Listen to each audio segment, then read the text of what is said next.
இல்லைங்களா? இந்த மாமிசம் இது எதை விரும்பும்னா இந்த உலகத்தில் இருக்கிற அசுத்தங்கள் எல்லாம் விரும்பும். அதுதான் மாமிசம்.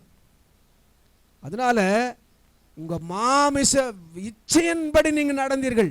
முற்காலத்தில் இந்த முற்காலம் சொல்லும் பொழுது நீங்க பார்த்தீங்க அப்படின்னு சொன்னா நீங்க ரட்சிக்கப்படுறதுக்கு முன்னால தேவனை அறிகிறதுக்கு முன்னால அதுதான் முற்காலம் அப்படின்னு சொல்றது. அந்த முற்காலத்தில் நீங்க எப்படி நடந்தீங்க? மாமிச இச்சையின்படி நடந்தீங்க. இன்னைக்கு இந்த உலகத்தில் நான் தாங்க பெரிய பரிசுத்தவானா பிறந்தேன், எங்க அம்மா வயிற்றிலிருந்து பிறக்கும் போதே நான் பரிசுத்தவானா பிறந்தேங்க. இல்லை இல்லை இல்லை, பிறக்கும் போதே பாவத்தால் தான் பிறந்தேன் இல்லையா? ஒரு மனுஷன் எப்போ பரிசுத்தவானா மாறுறான்னா இந்த வேதத்தை தேவன் நமக்கு கொடுத்துருக்கிறார். இதை படிக்கும்போது படிக்க படிக்க படிக்க படிக்க ஒரு மனுஷன் யாரா மாறுறான்? பரிசுத்தவானா மாறிடுவான் இல்லைங்களா? அசுத்தமெல்லாம் போயிடும். இந்த அசுத்தத்து மேல வெறுப்பு வந்துடும். மாமிச விருப்பங்கள் எல்லாம் அடங்கும்படி தேவன் செய்வார் இல்லைங்களா? இன்றைக்கு படிங்கம்மா. அடுத்து நம்முடைய மாம்சமும் மனசும் விரும்புகிறவைகளை செய்து, நம்முடைய மாம்சமும் மனசும், நம்முடைய மனம் என்னெல்லாம் விரும்புதோ, நம்முடைய மாம்சம் எதெல்லாம் கேட்குதோ அது மாதிரியெல்லாம் முற்காலத்தில் நம்ம வாழ்ந்தோம். சுபாவத்தினாலே மற்றவர்களைப் போலனா இந்த உலகத்தில் ரட்சிக்கப்படாத இருக்கிறாங்க பாரு ஜனங்க, அவர்களைப் போல சுபாவத்தில் நாம் தேவனுக்கு என்ன கோபாக்கினையின் பிள்ளைகளாயிருந்தோம். ஆண்டுடைய கோபம் நம்ம மேலே எரிஞ்சுக்கிட்டு இருந்துச்சு. கோபம் நம்ம மேலே பற்றி எரிஞ்சுக்கிட்டு இருந்துச்சு. நம்ம யாராக இருந்தோம்னா முற்காலத்தில் நம்ம ரட்சிக்கப்படுறதுக்கு முன்னால் கோபாக்கினையின் பிள்ளைகளாக இருந்தோம். தேவனுடைய கோபம் நம்ம மேலே பற்றி எரிஞ்சிட்டு இருந்துச்சு. இப்போ எப்படி உலகத்தை மேலே பற்றி எரியுது? இன்றைக்கு இந்த வயநாடு சம்பவத்தை பார்த்தீங்கன்னா இந்த யூடியூப்லாம் என்ன போடுறாங்கன்னா கடவுளின் நகரம், கடவுளின் நகரம் இது மாதிரி ஆயிடுச்சு அப்படின்னா. இன்றைக்கு அது மாதிரி விக்கிரக ஆராதனைகள் பெருகும் பொழுது ஜீவனுள்ள தேவன் அல்லாத ஏன் இன்றைக்கு ஒரு பெரிய ஒரு பேரழிவு எங்கே வந்துச்சு? இமயமலையில் வந்துச்சு. ஏன் வந்துச்சு? அந்த இடங்களெல்லாம் இல்லைங்களா ஜனங்க எவ்வளோ அசுத்தமாக்க முடியுமோ, எவ்வளவு விக்கிரக ஆராதனை செய்ய முடியுமோ, ஜீவனுள்ள தேவனை அறிகிறதற்கு மனதில்லை. இன்றைக்கு எத்தனை ஊழியக்காரர்களை மிஷனரிமார்களை அடித்து கொலை செய்து அந்த பரிசுத்தவானுடைய ரத்த சிந்தின இடங்க அந்த இடங்க. ஆனால் அதற்கு பழியாக தேவன் எத்தனை லட்ச ஜனங்கள் மறித்தாங்க. இன்றைக்கு வயநாட்டிலையும் அதே மாதிரி தான். அதுக்கு பேர் போட்டு வச்சுக்கிறாங்க, ரொம்ப கோவிலுங்க அதிகமாக இருக்கிற இடம், ஆராதனைகள் அதான் சொல்கிற விக்கிரக ஆராதனைகள் நடக்கிற இடம். இன்றைக்கி அந்த இடத்துல நடந்திருக்கிற இந்த பெரிய அழிவை நினச்சே பார்க்க முடியல. எத்தனையோ பேர் உயிரோட தோண்டி எடுக்கிறாங்க. நம்ம நினைத்திராத பேரழிவு. இது போன்ற அழிவுகளை எந்த மனுஷனாலும் தடுத்து முடியாது. அரசாங்கம் முன்னெச்சரிக்கை பண்ணுறதுனால யாரும் என்ன செஞ்சுட்டு போகிறதில்ல, இந்த அழிவுகளுக்கு தப்பிக்க போகிறதில்ல. கர்த்தருக்கு மகிமை உண்டாகட்டும். இன்றைக்கு நான் தாழ்மையாக ஒரு கருத்தை சொல்கிறேன். நம்ம முற்காலத்தில் அப்படியெல்லாம் இருந்தோம். தேவனை வேதனைப்படுத்தணும், மனசும் மாமிசத்தின்படி நம்ம நடந்தோம். அதுக்கு அடுத்து படிங்கம்மா.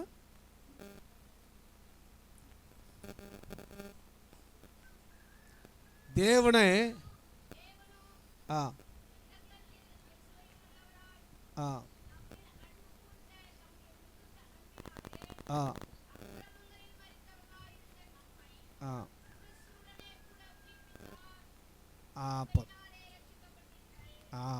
பாருங்க, இங்க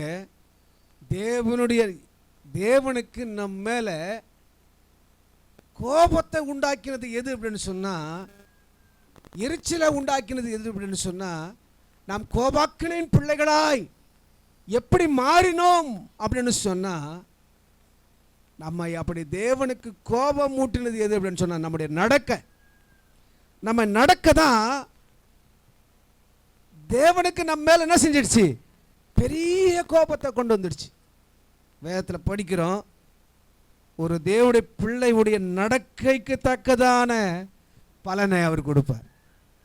இன்றைக்கு நம்ம என்ன செய்யணும்? நம்ம பெற்றோர்கள் நம்முடைய பிள்ளைகளுக்கு முன்பாக எப்படி நடக்கணும், எப்படி பேசணும், எப்படி நம்முடைய குடும்பத்தில் இருக்கணும், எல்லாம் நம்ம ஆராய்ஞ்சு பார்த்து தேவனுக்கு ஒப்பு கொடுக்கணும். யோபு 31 4 யோபு சொல்கிறாரு. யோபு என்ன சொல்கிறாரு பாருங்க, 31:4.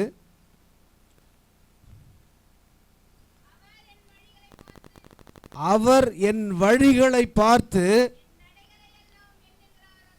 என் நடைகளெல்லாம் எண்ணுகிறார் அல்லவோ.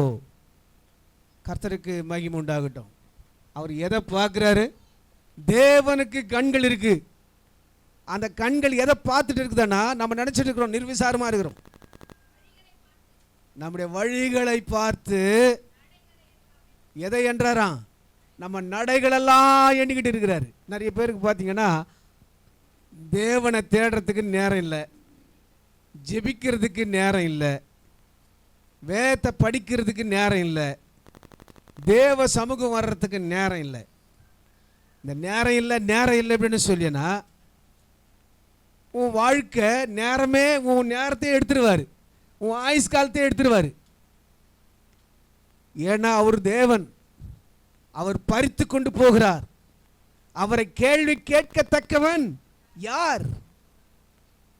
நான் சொல்றேன், கர்த்தர் நமக்கு கொடுத்திருக்கிற இந்த ஜீவ காலத்தில் நம்ம தேவனுக்கு முன்பாக நம்முடைய நடக்கையை சரி பண்ணணும், நம்முடைய நடக்கையை நேராக்கணும். அதனால தான் இங்கே சொல்றாரு என்ன அப்படின்னு சொன்னா, அவர் என் நடைகளெல்லாம் என் வழிகளை பார்த்து. நீ உன் வழியெல்லாம் தெரியும். பாஸ்டருக்கு மறைக்கலாம், பெற்றோர்களுக்கு மறைக்கலாம், இல்லை மனைவிக்கு மறைக்கலாம், பிள்ளைகளுக்கு மறைக்கலாம் நம்முடைய வழிகளை. இல்லை பிள்ளைகளெல்லாம் பெற்றோர்களை என்ன செய்யலாம்? ஏமாத்திடலாம்.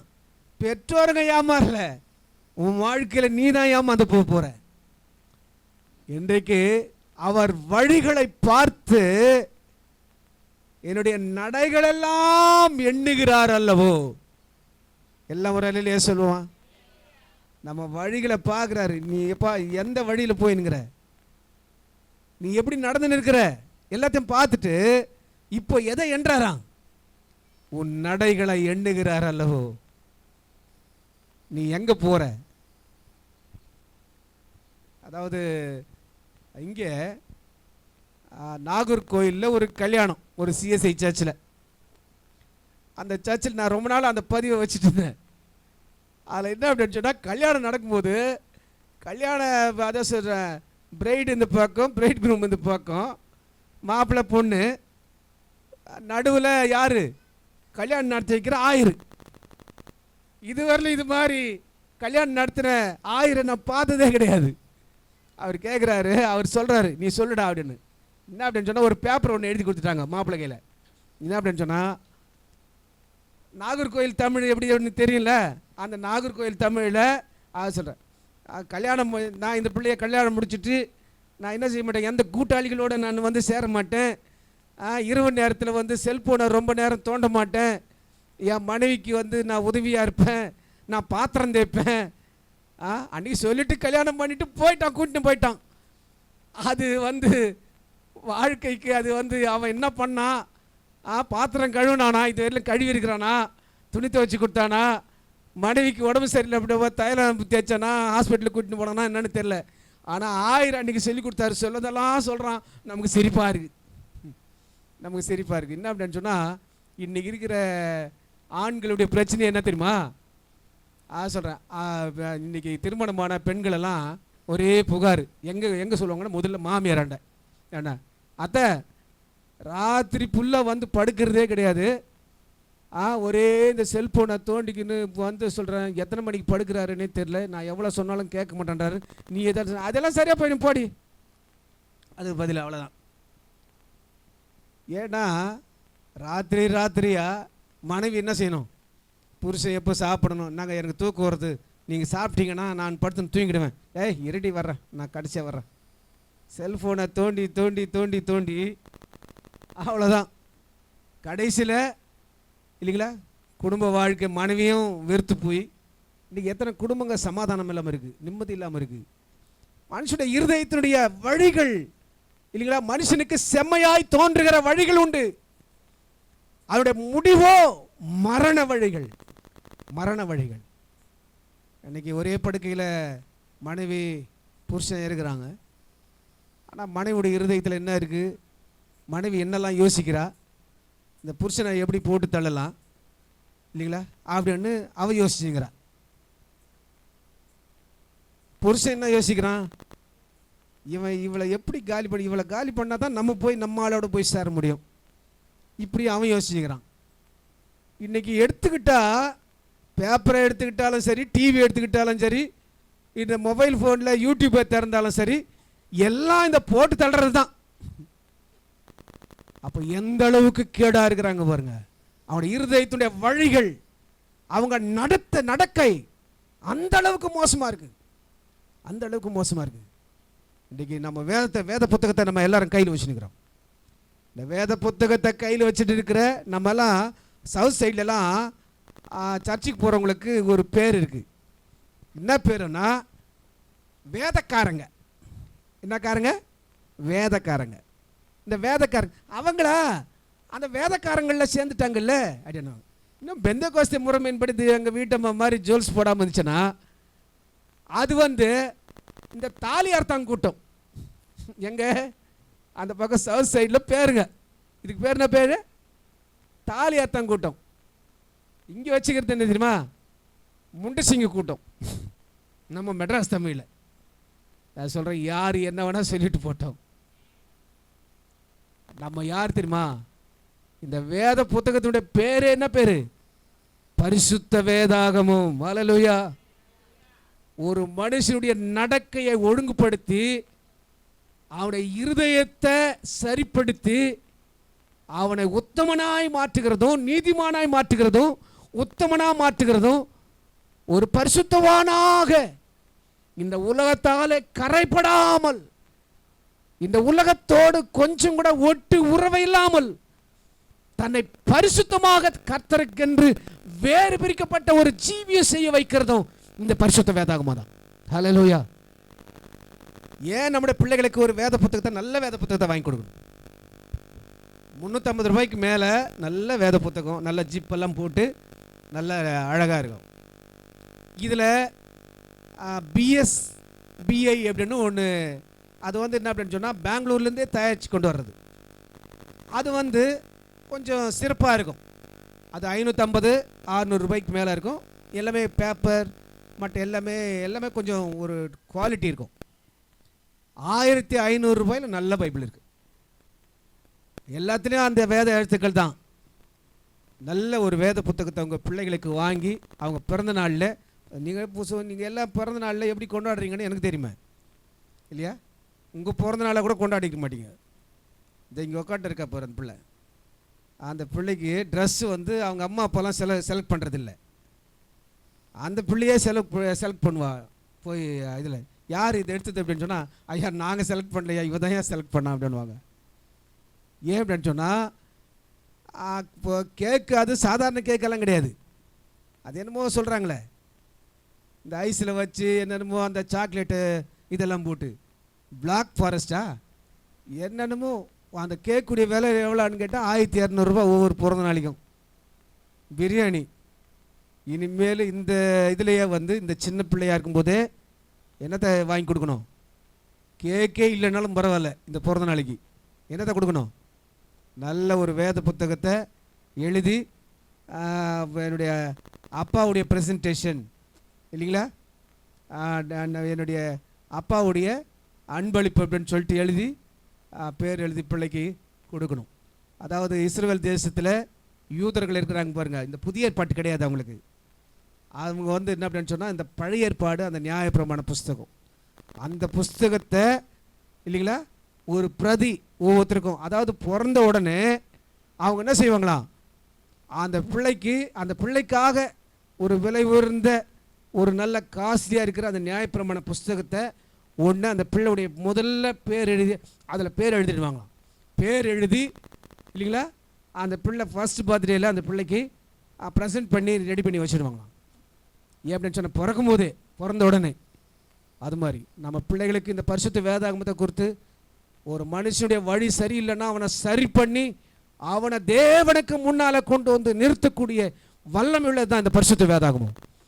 இந்த பரிசுத்த வேதாகமத்தை உன் பிள்ளைங்க எத்தனை மணி நேரம், அதை சொல்கிறேன். எங்கள் வீட்டில் நான் எதுவும் சொல்ல மாட்டேன். என் பிள்ளைங்களை காலையில் அதை சொல்கிறேன், பைபிள் படித்தா இப்போ எல்லாம் சொல்கிறதே கிடையாது. அவங்க வெளியே போகிறதுக்கு முன்னால் எல்லாம் குளிச்சுட்டு ட்ரெஸ் பண்ணி முடிச்சு உடனே பைபிளை திறந்து படித்து அவங்க முழங்கால் போட்டு ஜெபம் பண்ணிவிட்டு அப்புறம் தான் வெளியே போவாங்க. ஏன் சொல்ல வரேன்னா, தினந்தோறும் நான் பார்க்குறேன். அப்போ என்ன அப்படின்னு சொன்னால், அவங்களோட இருதயத்துடைய நினைவுகளையும் அதனுடைய யோசனைகளையும் எல்லாவற்றையும் வகையறுத்து ஒரு மனுஷனை கண்டிக்கக்கூடியது இந்த வேத புத்தகம். வேத வசனம்ன்றது இருபுறமும் கருக்குள்ள எந்த பட்டயத்திலும் கருக்கானதாயும் இல்லைங்களா, அது ஊனையும் கணுக்களையும் வகையறுத்து அவனை என்னதான் இருந்தாலும் சரி, அவன் வாழ்க்கையில் இருக்கிற அசுத்தங்களெல்லாம் விட்டு விலகி அவனை சரி பண்ணி தேவனுக்கு முன்பாக ஒரு உத்தமனாக கொண்டு வந்து நிறுத்தக்கூடியது. இந்த உலகத்தில் எந்த புஸ்தகமோ இல்லைங்களா, இது வரலும் இல்லைங்களா, தினத்தந்தி பேப்பரு, நேற்று படித்த பேப்பரை இன்றைக்கி படிக்க மாட்டீங்க. படித்து முடிச்சிட்டீங்க. இன்ஜினியரிங் 4 வருஷம் படிக்கிறீங்க இல்லைங்களா, ஒவ்வொரு 10 வருஷத்துக்கு ஒரு முறை அந்த டெக்னாலஜி எல்லாம் மாறுது, தொழில்நுட்பம் மாறுது.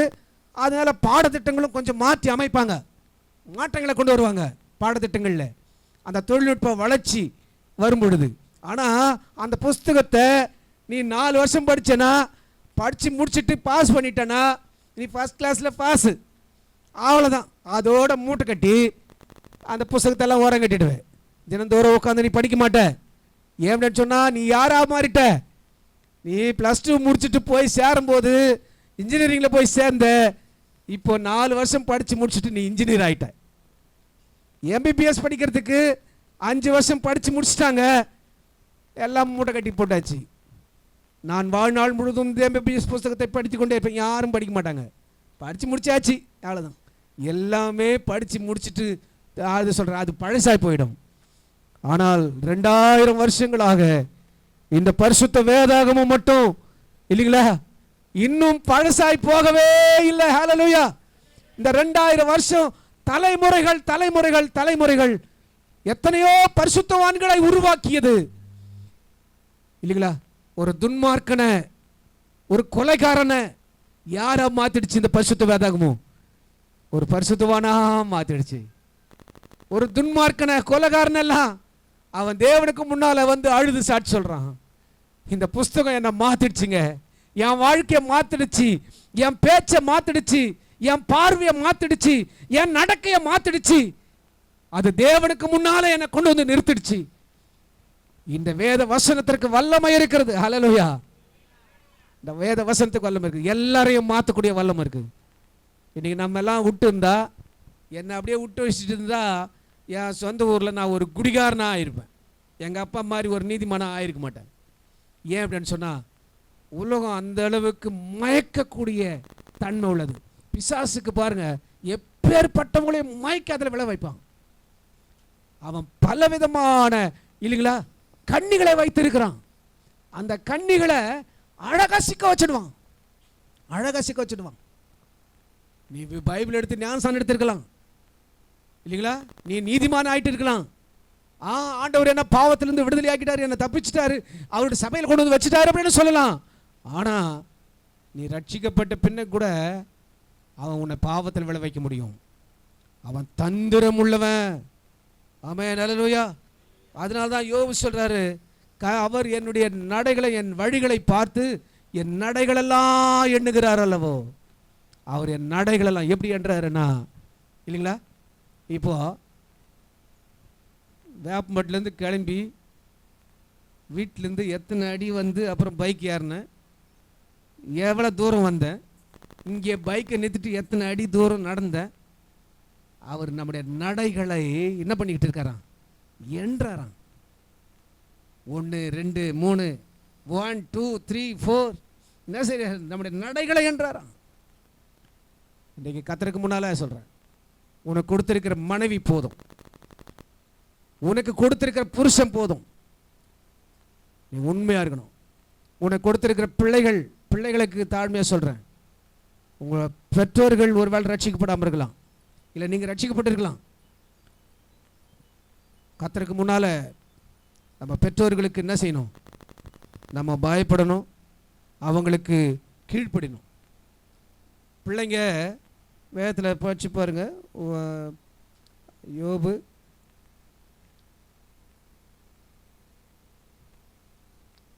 யோவான் 3ஆம் அதிகாரம் 19 படிங்க.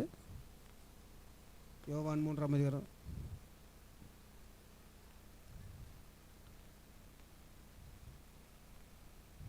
யோவான் 3ஆம் அதிகாரம் படிங்கம்மா. அதே தான். ஒளியானது உலகத்திலே வந்திருந்தும் பாருங்க, இங்கே ஏசாயா சொன்னார், கர்த்தருடைய வெளிச்சத்திலே நாம் என்ன செய்வோம்? நடப்போம். இல்லைங்களா? கர்த்தருடைய வெளிச்சத்திலே நாம் என்ன செய்வோம்? நடப்போம், வாருங்கள் அப்படின்னு சொன்னார். இங்கே ஏன் மனுஷன் ஆண்டவருடைய வழியில் வரமாட்டேங்கிறான்? நீங்கள் பார்த்தீங்கன்னா நிறைய பேர் பாருங்களேன், என்ன சொல்லுவாங்கன்னா, ஐயா நான் என்னைக்கு இருந்தாலும் ஒரு நாள் வருவேன் ஐயா, ஆனால் நான் நிறைய தவறு பண்ணுறேன், ஆனால் அதெல்லாம் விட்டுட்டு ஒரு நாள் வந்துடுறேயா. என்ன சொல்லுவாங்க? நான் என்ன தெரியுமா சொல்லுவேன்? நான் சொல்லுவேன், பாரு பிரதர், நீங்களா எல்லாத்தையும் விட்டுட்டு என்ன செய்ய முடியாது? வர முடியாது. நீங்கள் வந்தீங்கன்னா எல்லாத்தையும் ஆண்டவர் என்ன பண்ணுவார்? எல்லாத்தையும் உன்னை விட்டு விடுதலை ஆகிடுவார். இங்கே இந்த வசனத்தில் பாருங்க, ஒளியானது உலகத்திலே வந்திருந்தோம். ஒளி யாரு? இயேசு. நானே மெய்யான ஒளி. இந்த ஒளி எங்க வந்துச்சு? உலகத்தில் வந்துடுச்சு. அந்த ஒளி தான் இன்னைக்கு உன்னையும் என்னையும் ரட்சித்து நம்முடைய வாழ்க்கையை மாற்றி நம்முடைய நடக்கைகளை மாற்றி கர்த்தருக்கு முன்பாக பரிசுத்த நடக்கை உள்ளவர்களாக அவருக்கு முன்னால நம்ம நிறுத்தி வச்சிருக்கிறது எதுன்னா அந்த ஒளி. அந்த ஒளி தான் இயேசு உள்ள வந்தாரு, ஒளியா வந்தாரு. உள்ளத்துல உள்ளகிற இருளெல்லாம் ஓடிடுச்சு. படிங்கம்மா. இங்கே நல்லா கவனிங்க, இந்த வசனத்தை வீட்டுக்கு போய் நல்ல தியானம் பண்ணுங்க. மனுஷருடைய கிரியைகள் பொல்லாதவைகளாய் இருக்கிறபடியால் அவர்கள் ஒளியை பார்க்கிலும் இருளை விரும்புகிறதே. ஒரு மனுஷனுடைய ஆக்கினை தீர்ப்புக்கு காரணம் என்ன தெரியுமா? அவனா ஒளியை விட எதை அதிகமாக விரும்புகிறான்? இருளை தான் விரும்புகிறான். அதனால தான் அது அவனுக்கு முடிவில் என்ன கொண்டு வரும்? ஆக்கினை தீர்ப்பை கொண்டு வரும். அது ஆக்கினை தீர்ப்பை கொண்டு வர்றதுக்கு காரணம் என்னன்னு சொன்னால் அவனுடைய நடக்க அதிலிருந்து வெளியே வரமாட்டேங்கிறான். இந்த ஒளியின் இடத்துல வரமாட்டேன்றான். இந்த ஒளி உலகத்தில் எப்போ வந்துடுச்சு? அந்த ஒளி தான் இன்றைக்கு மனுஷனுடைய வாழ்க்கையை மாற்றி இருக்கிறது. மார்க்கு மாரியப்பான்னு இருந்தார், உங்களுக்கு நிறைய பேருக்கு தெரியாது, அவர் இறந்துட்டார். நாங்கள் ஊழியத்துக்கு வந்த புதுசில் ஒரு 35 வருஷத்துக்கு முன்னால் பார்த்தீங்கன்னா மார்க்கு மாரியப்பனுடைய சாட்சி வந்து எங்கே பாரு அவர் அழைப்பாங்க சபைகளில். வேற ஒன்றும் இல்லை, கொடூரமாக ஒரு கொலை செய்த மனுஷன் மாரியப்பன். ஆனால் இயேசு அவர் என்ன பண்ண, சிறையில் ஜெயிலில் செய்கிற ஊழியத்தின் மூலமாக இயேசுடைய அன்பினால் தொடப்பட்டு அந்த கொலைக்கு தகுந்த தண்டனையை பல வருஷங்கள் ஜெயிலில் அனுபவித்து முடிச்சுட்டு ஜெயிலிருந்து வரும்போது ஒரு கொலைகாரனா துன்மார்க்கனா வரல, ஒரு இருதயம் மாற்றப்பட்ட ஒரு மனுஷனா வெளியே வந்தார். தன்னை தேவனுக்கு ஒப்பு கொடுத்தாரு, ஞானஸ்நானம் எடுத்தாரு. தாமதமின்றி இயேசு உண்மையான தெய்வம் அப்படின்றத உலகுக்கு அறிவிச்சார். அவர் வாழ்நாள் முழுவதும் இயேசுக்காக வாழ்ந்தார். ஒரு கொலைகாரன் தான், ஆனால் இயேசுவை அறியறதுக்கு முன்னால் அவர் ஒரு கொலை செஞ்சார், கொடூரமான ஒரு கொலையை செய்தார். எத்தனையோ வழக்குகள் அவர் மேலே. அதே மாதிரி நான் ஒரு ஒரு சகோதரரை வர வச்சேன், ஆக்கில்லா பழனி அப்படின்னு ஒருத்தரை வர வச்சேன். மெயின் ரோட்டில் நம்ம வக்கீலுடைய அவங்க அக்கா வீடு பக்கத்தில் ஒரு இடம் காலியாக இருந்துச்சு. அப்போது அந்த இடத்துல வச்சு நான் எந்த ஸ்டேஜுக்கு ஜெலம் போடல, அவரை கொண்டு வந்து வச்சுட்டு மைக்கு போட்டு அப்படியே ஒரு ஸ்டேஜ் போட்டு அந்த பள்ளத்துக்கா ஒரு ஒரு ஏராளமான ஜனங்க வந்தாங்க. அவர் மேலே 60 கேஸுக்கு மேலே, இந்த பழனி மேலே, புளியந்தோப்பு, அவர் இது புளியந்தோப்பு, அவர் பிறந்த இந்த அந்த புளியந்தோப்பு பழனி அவரே சொல்ல, நான் அந்த பழனி வேற. ஏன் அப்படின்னு சொன்னால் அவரை கொண்டு வந்து வச்சு ஏராளமான ஜனம், எவ்வளோ ஜனம் வரும் அப்படின்னு நினச்சே பார்க்கல. மெயின் ரோட்லேயே வச்சேன். அப்போ நிறைய மீட்டிங் நடத்துவேன். பணம்லாம் ஒன்றும் இருக்காது, பணம்லாம் ஒன்றும் இருக்காது. அந்த வாசியில் தெருவில் எல்லா தெருவிலையும் நடத்தி முடிச்சுக்கிறேன் மீட்டிங். ஏன் சொல்லுவாரன்னா 60 வழக்குக்கு மேலே அவர் மேலே. அவர் ஒரு ஆச்சாரி குடும்பத்தில் பிறந்தவர். ஜெயிலேருந்து வெளியே வந்து நல்லா போய் பரோட்டா கறி எல்லாம் போய் சாப்பிட்றது, ஒரு ஹோட்டலில் பணம் கேட்டால் ஒரு அடி அடிக்கிறத, என்னடா இப்போ தானடா போனேன் திரும்ப ஜெயிலுக்கு வந்துச்சேடா, என்ன பண்ணுறது, உள்ளே போய் என்ன பண்ணுறது. அந்த இருளின் வல்லமை, அந்த இருளின் அதிகாரம்னு சொல்கிறது, பிசாசுடைய அந்த பிடின்னு சொல்கிறது, அவரும் நிம்மதியாக இல்லை, மனைவியும் நிம்மதியாக இல்லை. இயேசுவாகிய மெய்யான ஒளி அவரை ஒரு நாள் சந்தித்தது. இந்த மெய்யான ஒளி பவுலை ஒரு நாள் சந்தித்தது. பவுலை சந்தித்த போது அந்த மெய்யான ஒளி அவருடைய வாழ்க்கையே மாறினது. இந்த பழனியை இயேசுடைய வல்லமை, இயேசுடைய மெய்யான ஒளி சந்தித்த போது அவருடைய வாழ்க்கை மாறிடுச்சு. பிற்காலத்தில் உலகம் முழுவதிலும் எல்லா தேசங்களிலும் போய் சாட்சி சொன்னார். ஏன் அப்படின்னு சொன்னா, இந்த ஒளியை யார் விரும்ப மாட்டா அப்படின்னு சொன்னா, இருளை தான் நிறைய பேர் விரும்புறாங்க, இருளை தான் விரும்புறாங்க. அந்த இருளை விரும்புகிற மனுஷங்க இல்லைங்களா எங்க போடுவாங்க, அவங்களுக்கு மெய்யான ஆக்கினை தீர்ப்புக்கு அது காரணமாய் மாறிவிடும். ஹல்லேலூயா. அதற்கு கீழே படிங்க, 19 வசனத்தில் கீழே படிங்க.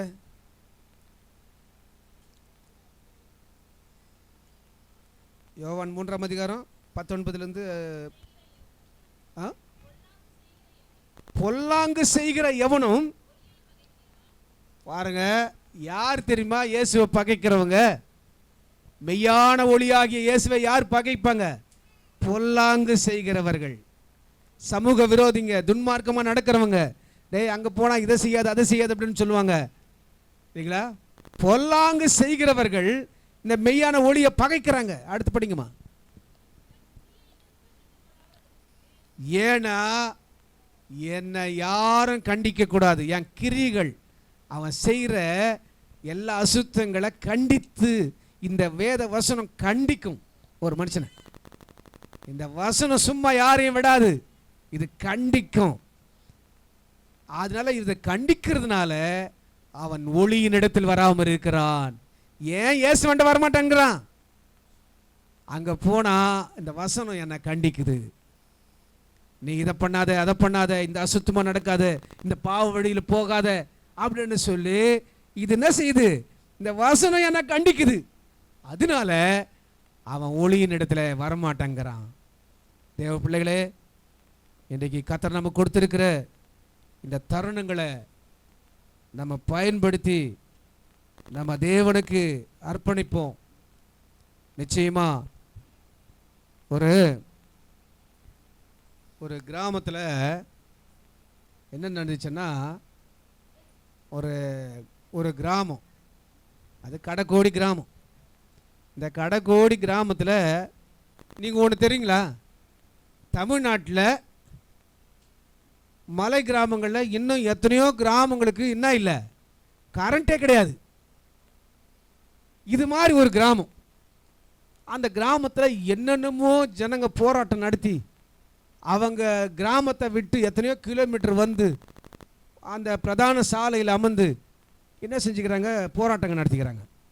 போராட்டம் நடத்தி அப்புறம் கலெக்டரை வர வச்சு என்னென்னமோ செலவு பண்ணி அரசாங்கத்திட்டத்தில் மனு கொடுத்து என்ன செஞ்சுக்கிறாங்க, அந்த கிராமத்துக்கு தெரு லைட்டு, அப்புறம் எல்லா வீடுகளுக்கும் என்ன பண்ணிக்கிறாங்க, மின்சார இணைப்பு, அந்த தெருவிளக்கு போட்டுக்கிறாங்க.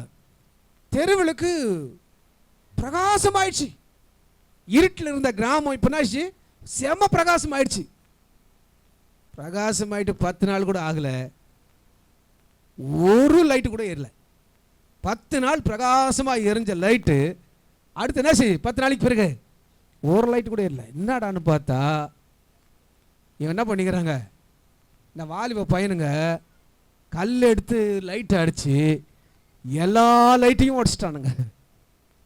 என்ன அப்படின்னு கேட்டால், இந்த லைட்டு பிரகாசமாக எரியறதுனால நாங்கள் சூதாட்டம் ஆட்ட முடியல, நாங்கள் சமூக விரோதமான பல இதெல்லாம் இருட்டிலே தான் பண்ணி பழக்கம் எங்களுக்கு. இப்போ பிரகாசமாக வெளிச்சம் வந்தா நாங்கள் எங்கே போகிறது? எல்லா லைட்டையும் உடச்சிட்டான். ஏன்னா பாவம் செய்கிறவனுக்கு இல்லைங்களா, இருளில் இருக்கிறவனுக்கு, பிசாசுடைய பிடியில் இருக்கிறவனுக்கு அவனுக்கு வெளிச்சம் பிடிக்காது. இயேசுவை ஏன் பிடிக்கல நிறைய பேருக்கு? ஏன் இயேசு பிடிக்கும், ஆனாலும் அவர்கிட்ட நான் வரமாட்டேன். ஏன் வரமாட்டேன்? வேதத்தில் எழுதப்பட்டிருக்கிறது, அவனுடைய பொல்லாத கிரிகளை, பொல்லாத நடக்கைகளை இந்த வசனம் என்ன செய்யுது? இந்த ஒளி கண்டிக்கிறது.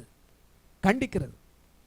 பாஸ்டர் ஏன் நிறைய பேருக்கு பிடிக்குதுன்னா, அப்பா ஆலயத்துக்கு வாப்பா, ஆண்டவர் ஏத்துக்குப்பா, உள்ளத்தில் இயேசு உள்ள வந்துறனா எல்லாம் வெளியே ஓடுறோம், உன் வாழ்க்கை பிரகாசமாக மாறிடும் இல்லைங்களா? மரணத்துக்கு பின்னால் ஒரு நியாய தீர்ப்பு இருக்கு. அந்த நியாய தீர்ப்புக்கு நீ தப்பிச்சிடலாம். மரணத்துக்கு பின்னால் நித்தியமான ஒரு வாழ்க்கையில் இயேசுவோடு இருக்க போகிறோம். அதுதான் பரலோகம். இப்படி நம்ம சொன்னோன்னு வச்சுக்கோ, இதெல்லாம் வயசான காலத்தில் பார்த்துக்கலாம் ஐயா. ஏன் அப்படின்னு சொன்னால், இருளிலிருந்து வெளியே வர முடியல. இருளின் கிரியைகள் எல்லாம் அசுத்தத்தை பழகி பாவத்தை பண்ணி பண்ணி பழகிட்டான் மனுஷன். அந்த பாவத்திலிருந்து வெளியே வர முடியல. இந்த ஒளியின் இடத்துல ஏன் வர முடியல அவனால? அவன் பொல்லாத நடக்கைகள், கிரிகள் கண்டிக்கப்படுகிறது. ஒளியின் இடத்துல வந்தா இது கண்டிக்குது இந்த வசனம். அதனால தான் வர முடியல. என்ன கண்பானவர்களே, எபேசியர் 5:11 படிங்க. முடிச்சிடுறேன், அவ்வளோதான், நேரம் முடிஞ்சிச்சு. எபேசியர் 5:11.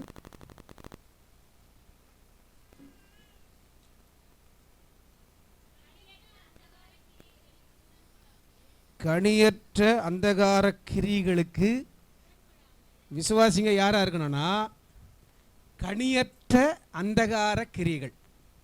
அந்த கிரிகளுக்கு நீ என்ன பண்ணக்கூடாது? உடன்படக்கூடாது. அதோட நீ என்னைக்கும் நீ தொடக்கூடாது, நீ பார்க்கக்கூடாது. அது என்ன பண்ணும்? நீ கனி கொடுக்குற மனுஷனை கூட உன்னை கனியற்றவனா பண்ணிடும். எத்தனை பேர் தெரியுமா இந்த ஆலயத்தில் வந்து நல்லா பெருக்கணுவங்க, ஜெபம் பண்ணவங்க, பாஸ்டருக்கு உதவியாக இருந்தவங்க, இன்றைக்கி அவங்க எங்கே இருக்கிறாங்கன்னா எல்லாம் உலகத்தில் இருக்கிறாங்க. எல்லாம் எங்கே போயிட்டாங்க? உலகத்தில் போயிட்டாங்க. ஏன்னா இந்த உலகத்திற்கு பிசாசுக்கு ஒரு வல்லமை இருக்குது. எப்பேற்பட்டவங்களை இழுத்து கொண்டு வந்துடுவான். இன்றைக்கு ரகசிய பாவங்கள், இன்னைக்கு ரகசியமாக வச்சுருக்கிறாங்க பாவத்தை. இந்த ரகசிய பாவங்களெல்லாம் வெளிரங்கமாக்கிடுவார் தேவன். ஆண்டவர் ஒரு மனுஷோட ஜெபத்தை எப்படி தெரியுங்களா? கனியற்ற அந்தகார கிரிகள். ஒரு மனுஷன் நல்லா பார்க்கறதுக்கு இவன் நல்ல பையன்பா, இந்த பிள்ளை நல்ல பிள்ளை இப்படி சொல்லுவாங்க. ஆனால் உள்ள இருதயத்தில் என்ன வச்சிருக்காங்க? ரகசியமான காரியங்களை வச்சிருக்காங்க, ரகசிய பாவங்களை. இன்றைக்கு கனியற்ற அந்தகார, அது சொல்றேன். ஏன் கனி கொடுக்க முடியல? ஏன் கர்த்தருக்கு கனி கொடுக்க முடியல? ஏன் கர்த்தருக்காக பிரகாசிக்க முடியல? ஏன் தேவ சமூகத்திற்கு வரமாட்டாங்கிறாங்க? ஏன்னா அந்தகார கிரியை அப்படின்னு சொன்னா இருளின் ஒரு வல்லமை அவனை தாக்கிடுச்சு. கனியற்ற, இப்போ கனி இல்லை. ஒரு மரம் வச்சுக்க, அந்த மரம் தான் நல்லா கனி காய்ச்சிருந்துச்சுங்க, நல்லா கனி காய்ச்சிருந்துச்சு. இப்போ உரம் போடுறோம், எல்லாம் போடுறோம். ஆனால் இப்போ என்ன பண்ணிச்சு? பல வருஷமாக கனியே கொடுக்கல, கனி அற்று போச்சு. கனி அற்று போனால் அந்த மரம் வேஸ்ட்டு. இன்றைக்கி நான் தாழ்மையாக சொல்கிறேன், கனியற்ற அந்தகார கிரியைகளை விட்டு விலகுங்க. அது உங்கள் வாழ்க்கையில் உங்களை ஒரு பெரிய நஷ்டத்துக்குள்ளே நடத்துகிறோம், வேதனைக்குள்ளே நடத்துகிறோம், இழப்புக்குள்ளே நடத்துகிறோம்.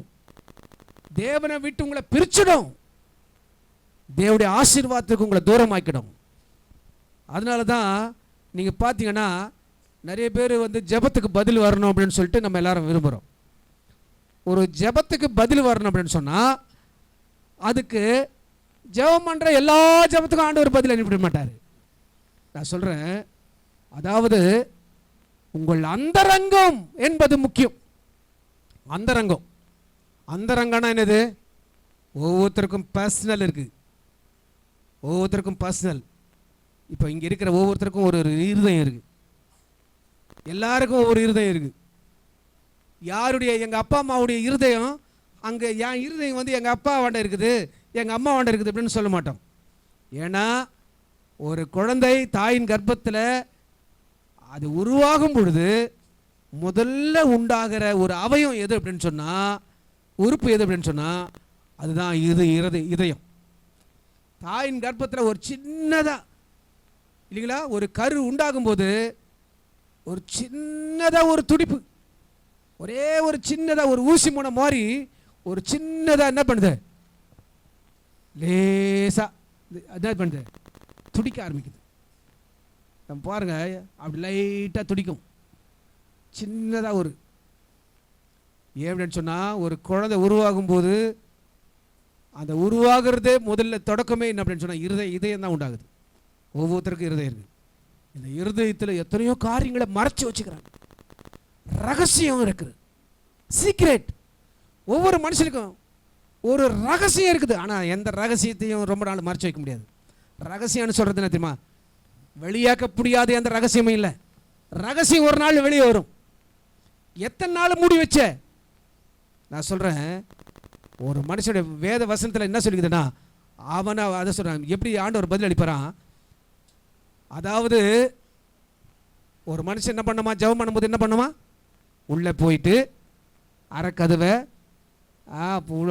உள்ள ரூமுக்குள்ளே போயிட்டு அரைக்கதவை பூட்டிட்டு அவங்க என்ன செய்யணும், அந்தரங்கத்தில் இருக்கிற பிதாவை நோக்கி என்ன செய்யணுமா, ஜெபம் பண்ணுவோம். பதில் எப்படி வரும்? பதில் வரும்பொழுது வெளியரங்கமாக பதில் வருமா?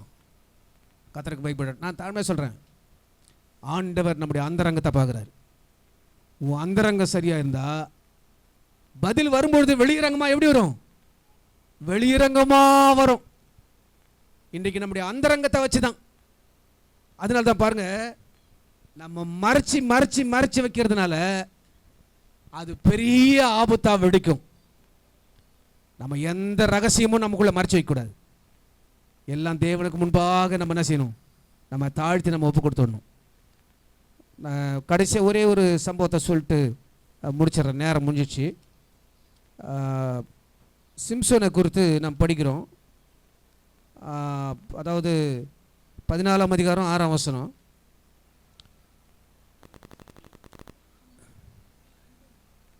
அப்போ ஜட்ஜஸ் 14:6, நியாயாதிபதிகள் 14:6. அப்பொழுது கர்த்தருடைய ஆவி அவன் மேல் பலமாய் இறங்கினதினால் அவன் கையில் ஒன்றுமில்லாதிருந்தும் ஒரு ஆட்டுக்குட்டியை கிழித்து போடுகிறது போல் கிழித்து போட்டான். ஆனாலும் தான் செய்ததை தன் தாய் தகப்பனுக்கு அறிவிக்கவில்லை. மறைச்சிட்டான், அவனுக்குள்ளவே வச்சுட்டான் அந்த ரகசியத்தை. இப்போ அவன் வந்து யார் அப்படின்னு சொன்னால், சிம்சோன் பிறக்க முன்னமே அவன் பெயரை ஆண்டவர் முன்குறிச்சிட்டாரு. அவனுக்கு பிறக்கிறதுக்கு முன்னாலே பெயரிடப்பட்டவன். அவன் யார்? மனோவாவுக்கும் அவனுக்கும் மனைவிக்கும் பிறந்தப்போ அந்த பிள்ளையை எப்படி வளர்க்கணும், அவன் மதுபானம் குடிக்கக்கூடாது, செத்த பிரேதத்தை தொடக்கூடாது, அவன் வாழ்நாள் முழுதும் நசரேயனாக இருப்பான். அப்போ நசரேய விரதத்தை குறித்து எல்லாத்தையும் அவனுக்கு போதிச்சாங்க அந்த பெற்றோர்களுக்கு. அந்த பிள்ளையை பெற்றாங்க, வளர்த்தாங்க. ஒரு குறிப்பிட்ட நாளில் அவன் இஸ்ரவேலை ரட்சிக்கிற நியாயாதிபதியாக வந்தான். அப்பொழுது நடந்தது என்ன அப்படின்னு சொன்னால், ஒரு நாள் அவங்க அப்பா அம்மா பொண்ணு பார்க்கறதுக்காக அவங்கள கூட்டிகிட்டு போகிறான். கூட்டிகிட்டு போகும்போது இவன் என்ன பண்ணுறான்னா, நீங்கள் போயிட்டே இருங்க, அதை வந்துடுறான் அப்படின்னு சொன்னான். சரி, எங்கேயோ அப்படி போகிறான், இந்த வந்துடுவான் மகன் அப்படின்னு சொல்லி இவங்க நடந்து போயிட்டே இருக்காங்க மெதுவாக. இவன் நேராக போன உடனே அங்கே ஒரு சிங்கம் அவனை எதிரிட்டு வந்துச்சு. அது என்ன பண்ணா, ஒரே அடி அடித்தான். கர்த்தருடைய ஆவியானவர் அவன் மேலே இறங்கினார். ஆவியானவர் இறங்கின உடனே ஒரு சிங்கத்தையே அடித்து கிழிச்சு இந்த தாடையை பிடிச்சான். 2 தாடையை அப்படியே கிழிச்சு ரெண்டா போட்டான். ரெண்டா போட்ட உடனே அவ்வளோதான். இப்போ என்ன பண்ணிட்டான், செத்து போன பிரேதத்தை தொட்டுட்டான். அவன் என்ன பண்ணான், ஒன்றுமே தெரியாத மாதிரி நேராக அவங்க அப்பா அம்மாவோட நடந்து போயிட்டு இருக்கிறான். அவங்களோட வந்து சேர்ந்துட்டான். சேர்ந்துட்டு நடந்த சம்பவத்தை சொல்லவே இல்லை. அப்புறம் நேராக என்ன பண்ணிட்டான், போனால் வேலை முடித்தாங்க, வீட்டுக்கு போயிட்டாங்க. முடிச்சுட்டு மறுபடியும் ஒரு வாரம் கழித்து அதே பாதையில் திரும்ப போகிறாங்க. அப்பா அம்மா போகிறாங்க. அம்மா நீங்கள் போயிட்டே இருங்க, அது வர்றேன். அன்றைக்கி போனால் பாரு அதே இடத்துல போகிறான். நேராக போனால் இவன் கிடிச்சு போட்டு வச்சுருக்கிற சிங்கத்துக்குள்ள ஒரு அழகான தேன்கூடு கிடையாது. பிசாசு பாரு ஒரு நாத்தடிக்குது. எது, அந்த கிழிச்சு போட்ட அந்த சிங்கத்துடைய உடல் என்ன பண்ணுது, நாறுது. அந்த நாத்தத்துக்குள்ள இந்த விலா எலும்புல என்ன கட்டி வச்சுக்குது, நல்ல மதுரமா இருக்கக்கூடிய தேன் கூட்டை கட்டி வச்சுட்டு. இவன் நேர போனா அதை தேன் எடுத்தான், பிரேதத்தை தொட்டான், இவன் சாப்பிட்டான், அவங்க அப்பாவுக்கும் அம்மாவுக்கும் கொண்டு வந்து கொடுத்தான். பிரேதத்தை தொட்டதை இவன் தீட்டுப்பட்டு போனதை யாருக்கிடத்துல சொல்லல, யாரிடத்துல சொல்ல, அப்பா கையில் அம்மா கையில் சொல்ல. ஏன் அப்படின்னு சொன்னா, ஒரு நசரேய விரதம் உள்ளவன் இது மாதிரி தீட்டுப்பட்டு போனா அவன் என்ன செய்யப்படணும், அவனை நேர ஆசாரியன் கொண்டு போய் விடணும். அங்க ஆசாரியன் அவன் தலை மேல கை வச்சு ஜெபம் பண்ணணும். ஜெபம் பண்ணி அவன் மேல தண்ணி தெளிச்சு அவனுக்கு மொட்டை அடிச்சு அவனை என்ன பண்ணணும், அவனுக்கு மொட்டை அடிக்கணும். இத்தனையும் பண்ணி அந்த பாவ நிவர்த்தி பண்ணணும், பாவ நிவர்த்தி பண்ணணும். இப்போ இவன் என்ன நினைச்சிட்டானா, நம்ம அப்பா அம்மா கையில் சொன்னா ஆசாரியரை கொண்டு போய் நிறுத்திடுவாங்க.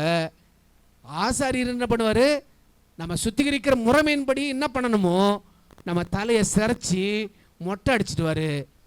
அப்போது எல்லாம் சொல்லுவாங்க, மொட்டை அடித்தாலும் முடி போயிடும், ஆனால் கர்த்தர் கொடுத்த அபிஷேகமும் ஊழியமும் அவன் தலை மேலே இருந்திருக்கும். ஆனால் அவன் என்ன செய்யல, மறைச்சிட்டான், அப்படியே மறைச்சிட்டான். இப்போ அவன் தீட்டுப்பட்டு போனவன் தீட்டோடவே ஊழியம் தொடர்ந்து நிற்குது. ஒருவேளை ஆசாரியன் மொட்டை அடிச்சிருந்தா இவன் ஊழியம் தொடர்ந்து இருக்கும், இவனுக்கு ஆயுஷ் நாட்கள் கூடியிருக்கும். இன்னும் இஸ்ரவேலில் ஒரு பெரிய ரட்சகனா இவன் எழும்பி கர்த்தருக்கு மகிமையா ஊழியம் செஞ்சிருப்பான்.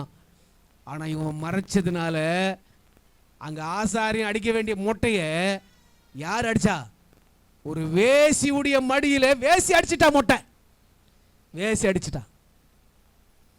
அவன் ஊழியம் முடிஞ்சு போச்சு, அவனுடைய உயிர் முடிஞ்சு போச்சு, எல்லாமே பாதியிலே முடிஞ்சு போயிடுச்சு. அவன் ஊழியம் கிழியம் எல்லாம் முடிஞ்சு போச்சுங்க.